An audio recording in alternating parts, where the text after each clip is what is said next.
defeat the elites? Why'd you send me demons when I asked for God's son? You're the most liberal bunch I've ever met, and you can bet before it's through, I'll make a conspiracy theorist out of you. Hello, Lindsay, we are back. So to our comment that requested Fauci, here's the breakdown, because I myself did not know where the whole investigation and everything led. I know that there was like congressional hearings and things like that. Well, we know he's a shady piece of shit, but Yes. like other than that. So I deep dove as far as I could. Yo did With the the time research, to so he's understand. gonna learn me as well, folks. The year is 1968, and a young scientist joins the lowest ranks of the NIH. Okay. His name is Anthony Fauci. Mm-hmm. 38 years later, he works his way up to the director of. So does he work anywhere else or just mainly here? I'm sure he did little projects here and there. I'm sure of it. But by and large, it Homie looks spent like his- he's a he lifer. stays there. He's a for lifer. Okay, becomes the director. And I'll tell you a little bit later why that's important. So essentially, COVID happened. We were all there. It sucked. And they do these investigations in Wuhan. And Investigations or I'll experiments? get into both. So the earliest discovery of the virus is in a local fish market. COVID, SARS virus. Yes, COVID SARS virus. Thank you, Linz. Okay. Is at a fish market close by to the Institute of Virology in Wuhan. And this is in COVID or like before? Like This is right before, obviously, COVID hit because, the discovery is after. The discovery, obviously, because they have to get virologists out there, they have to get people to test, so they wanted to find where was the epicenter of this virus. Okay. Turns out they could not find any research or investigative work that looked like the virus was related. Any viruses coming out of the Wuhan Institute were related to the COVID SARS virus. Are you alluding to the lab leak theory? No. So, what I'm saying is, so then I looked into it and I was like, well, what kind of investigation did they even do? Mm-hmm. And how far? And also, how transparent? How wide? So it turns out there was no third party involved in some very neutral, independent investigation. It was partial, it was limited, and it was very short. And it was, not only was it inconclusive, but also they were saying, we partially studied this here, but we didn't study. They didn't even get anybody in through all the lab to look at everything that was going on. It was like, here's some partial reports. No. Overview. To this day, they do not know fully what they studied there. So if we don't know what they studied there, how can we know if it came from there? Pretty easy, right? Let's open up the lab books. Let's see what you guys were doing. Let's see what's related. Like private? Like what? Why? Well, it becomes touchy when it's all the way in China. So you have that, which Okay. gets a little bit touchy. But also, So is this China's research or is this America's? so it's America-funded research, partially. So there was like this, we may get this wrong, but there was like a health package that the NIH funded to Wuhan. Okay. Huge. Probably a grant. Yeah, it was like a health grant. And so that's kind of what tied it all the way back to NIH and all the way back to Fauci. Mm-hmm. And so when under investigation, I think Paul Rand was like, was looking at gain of function. We always heard gain of function. What's going on with that? Well, the reason he was able to slip through it is because NIH has two little frameworks to protect themselves from gain of function.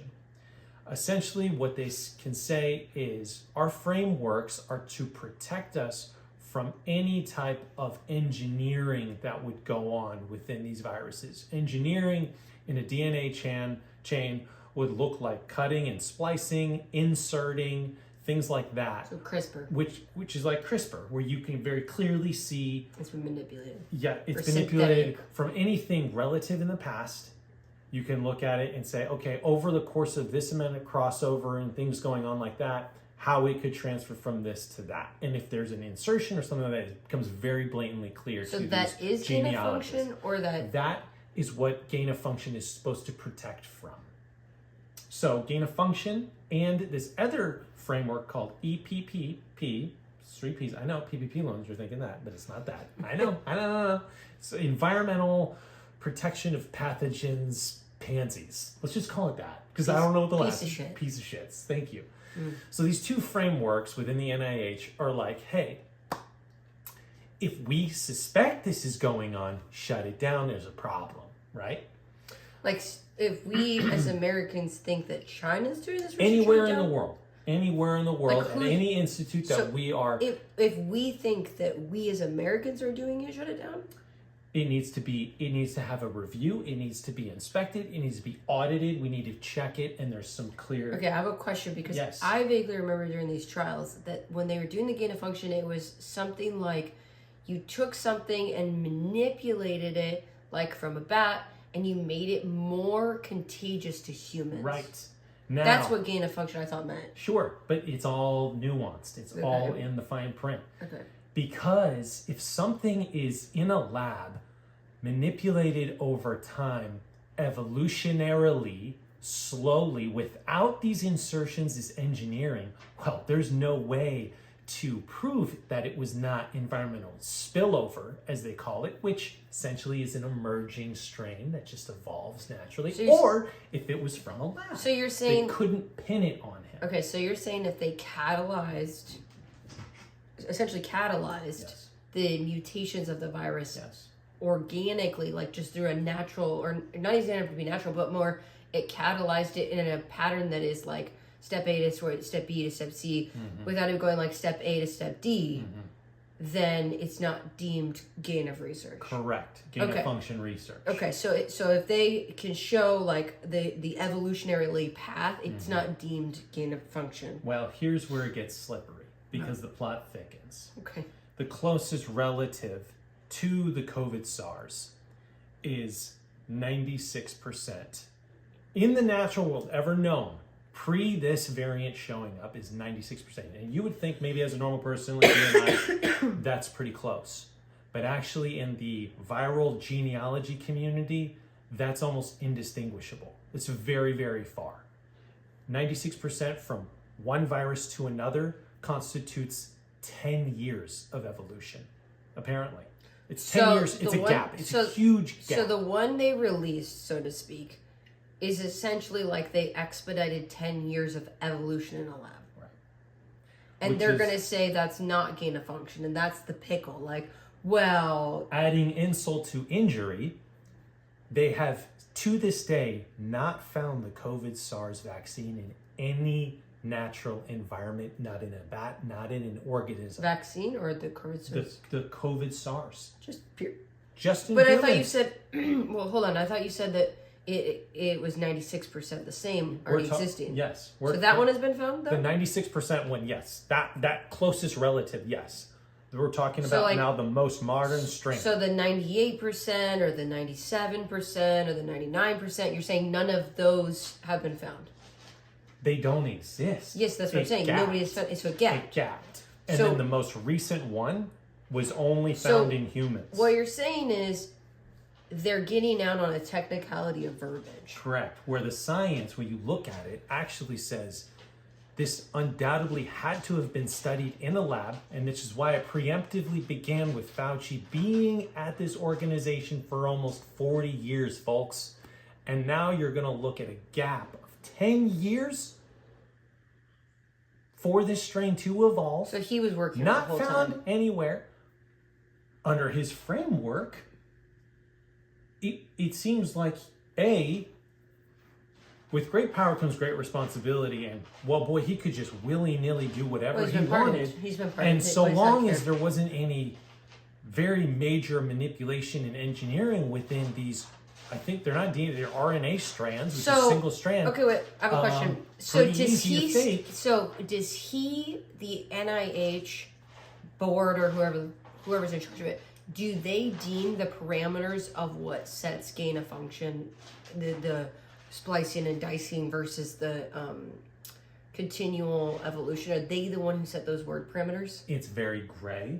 And Who comes up with it? They never use gain of function in No, their framework. sure. But who's the one that is, like you said, if another country was doing gain of function, that we would go and shut it down, or they would have to have a trial or whatever. Who is the one that creates that and enforces that? Okay, so we'd have to look that up. Because I guess my question is, say that's the World Health Organization, or like the WHO, or whoever that may be.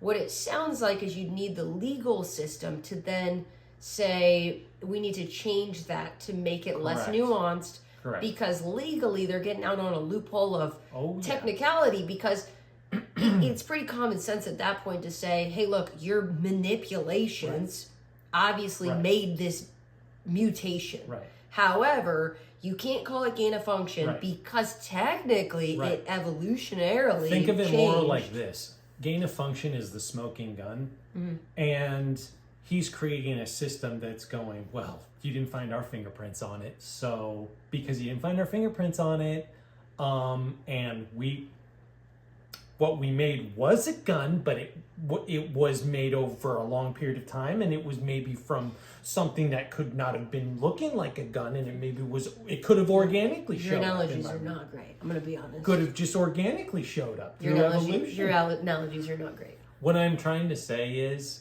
there's no way to pin it on him from the start, or at least the framework that the NIH backed and wrote themselves. That's fine. Okay, we'll just say that's fine.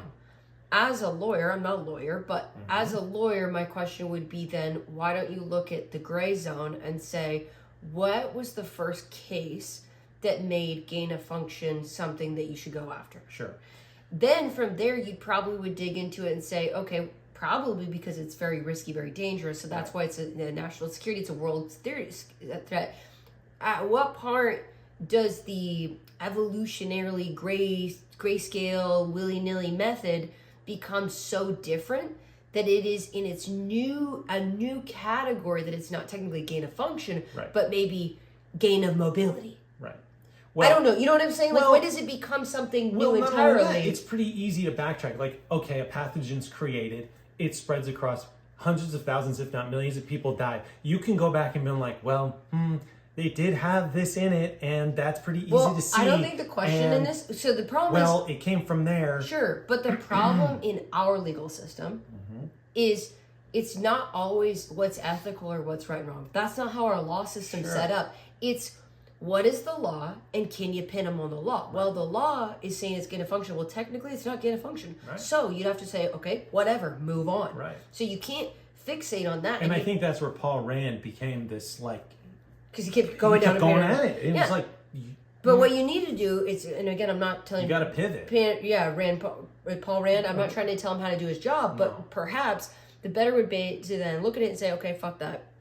What about this? This gray zone here, where did that law to wherever that protection came from, where did that come from? And how do we take this and say, at what point does it now become a different, maybe not gain of function, again, maybe gain of mobility, because it's now this gain of, I mean, if it's function, it's moving, mobility, I don't know, some scientific person come up with a better term, but at what point does it become a liability? And also, I think then it's like, who is deemed responsible for said liability? Because at this point, it's clear to the common person, when you break it down this way, that there's a liability here.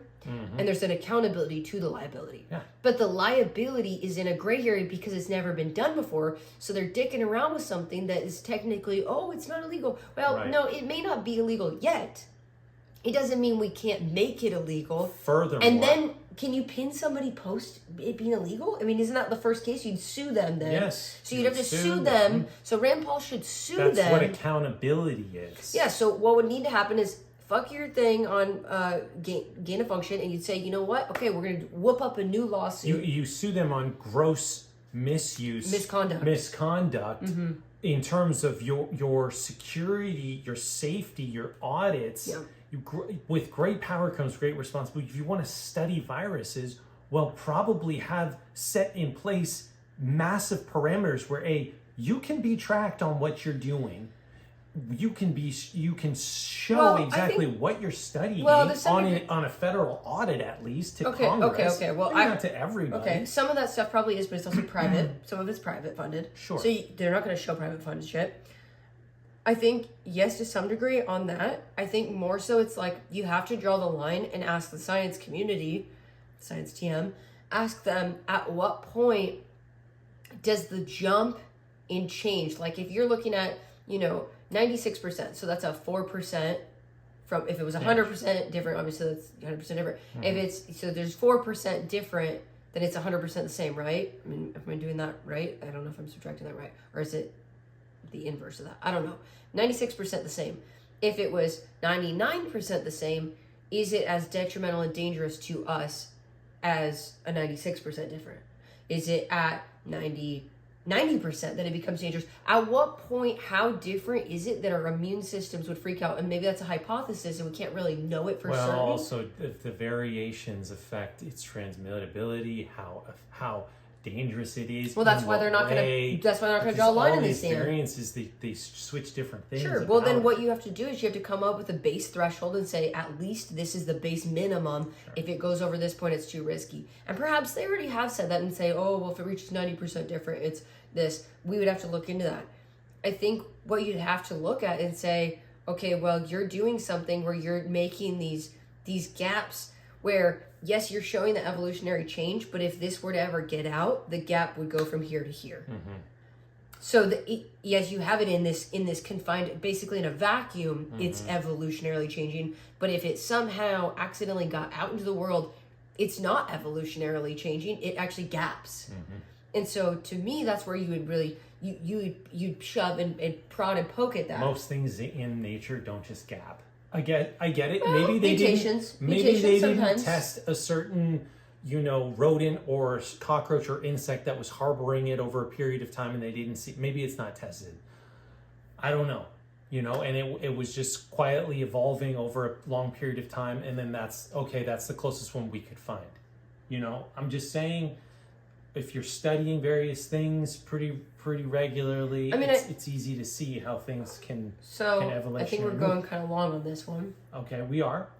If you want to meet this piece of shit Fauci, he's now an instructor at Georgetown, interim. I don't know. He's not an official one, but he's there. So that's where he is today in D.C., probably protected by the feds. I'm sure. And, it probably comes as no surprise to you or me to find out that. And No. so if you want to find out where he is and, pay him a visit and ask him some questions. Well, then see, you- by there you say go. pay him a visit, you could be inducing violence. I'm not inducing violence. So I'm just saying. Okay. You can talk to him. I think the point is, okay, so you and I talked about this to finalize this thing, and I think this is something interesting we could talk about another time if people are interested. Why do we have, Rand Paul did his best. He's a doctor. I believe he was a medical doctor. He's a doctor. But he's not a researcher.